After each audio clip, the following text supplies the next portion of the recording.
Mes chers amis, bonjour à tous. Shabbat, Ha'azinu Shabbat, Shuvah, le Shabbat qui précède juste Yom Kippour.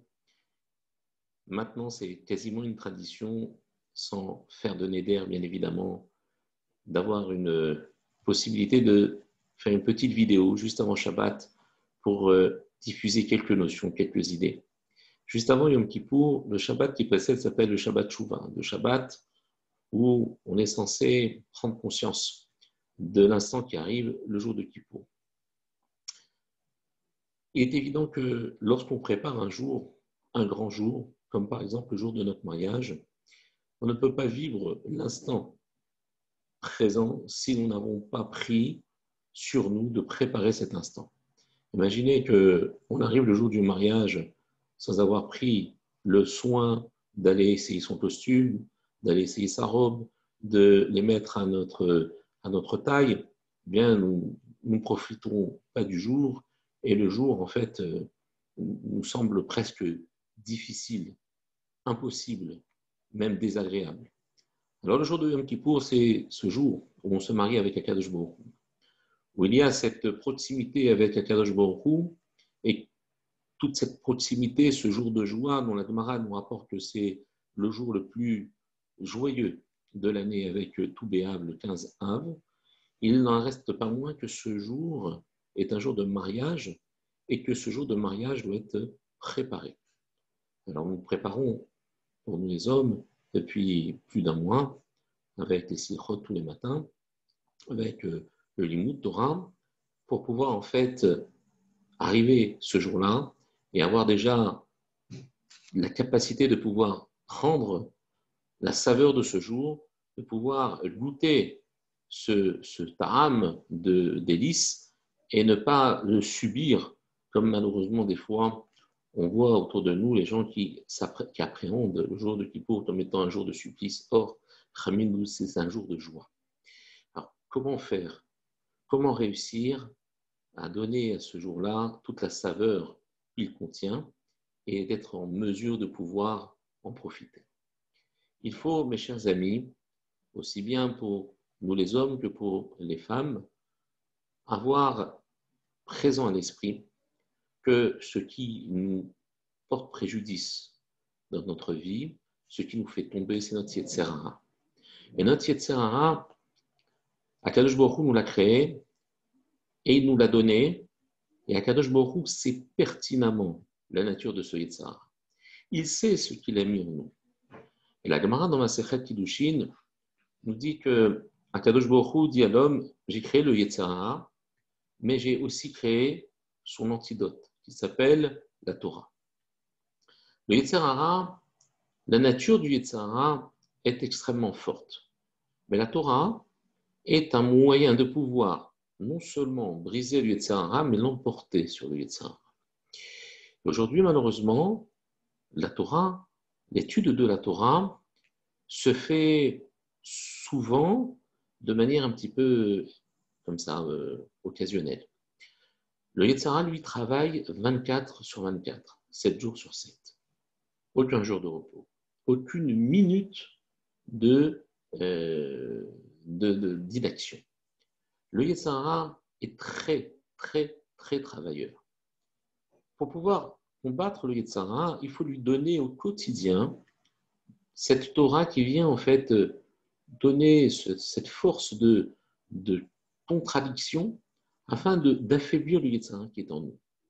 Nous, les hommes, nous disent les Chachamim, nous ne pouvons pas vaincre le Yetzer Hara, et notamment celui qui fait le plus de dégâts, c'est-à-dire le Yetzer Hara des Harayot, de la dépravation à travers tout ce que nous voyons, tout ce que les affiches, les télévisions, les vidéos, les téléphones, les smartphones, qui commencent maintenant à attaquer de plus en plus jeunes la population avec des smartphones pour des enfants qui ont 10 ans, 11 ans, 12 ans, qui connaissent tout de la vie et qui deviennent blasés quand ils arrivent à l'âge de 15-16 ans, eh bien, ce smartphone occupe 40 voire 50% de notre vie, peut-être plus, alors que la Torah ne fait pour ainsi dire pas partie de notre vie de la même manière que le téléphone ou que la force de ce Yetzara a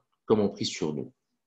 Alors c'est pour ça que les Khamim nous disent c'est pas une surprise, hein, c'est pas quelque chose d'inexpliqué. Si aujourd'hui nous sommes dans une société où les couples battent de l'aile, où la société malheureusement est extrêmement éclatée, on essaye par tous les moyens de pouvoir attirer les gens et d'éclater la cellule conjugale en donnant à chacun une possibilité d'acheter son ordinateur, sa télévision, sa propre vie. En fait, on vit, on est des colocataires à l'intérieur de la maison. La seule chose qui donne à la maison une cohésion, c'est la Torah.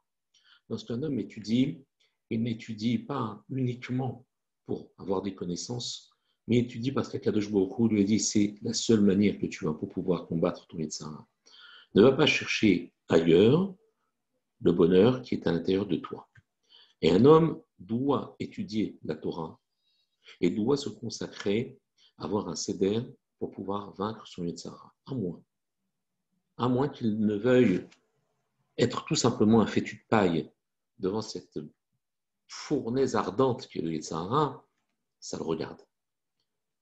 S'il veut être détruit, ça le regarde. Il faut bien comprendre que nous avons la possibilité de nous en sortir. Encore faut-il se sentir en danger. Et c'est là tout le secret de la tchouva. Quand on dit à une personne, il faut faire tchouva, mais de quoi? Je me sens équilibré, je me sens bien, j'ai des problèmes avec ma femme, j'ai des problèmes avec mes enfants, mais c'est la fatalité, c'est la vie, c'est le quotidien. Pourquoi je m'inquiéterais? J'en connais plein qui sont comme ça, et pour cause. Ces pleins-là que je connais, ils ont à peu près le même profil de vie que moi, au niveau de la Torah. Et donc, les Khamim nous disent, tu veux profiter du jour de Kippour, tu veux faire tchouva, tu veux comprendre où tu te places par rapport à cet endroit où tu devrais être, à combien de distance tu te situes par rapport au prototype idéal que tu dois représenter. Eh bien, c'est uniquement l'étude de la Torah qui nous permet de savoir où nous sommes, et ce que nous sommes et comment nous devons être. C'est cette connexion avec Akadosh Baruch Hu. Vous allez me dire, mais les femmes n'ont pas l'étude de la Torah. Eh bien, mes chers amis, sachez que pour la femme, la meilleure façon de ne pas vivre en décalage par rapport à sa véritable identité, c'est le respect de la tsniout. La tsniout, c'est quoi?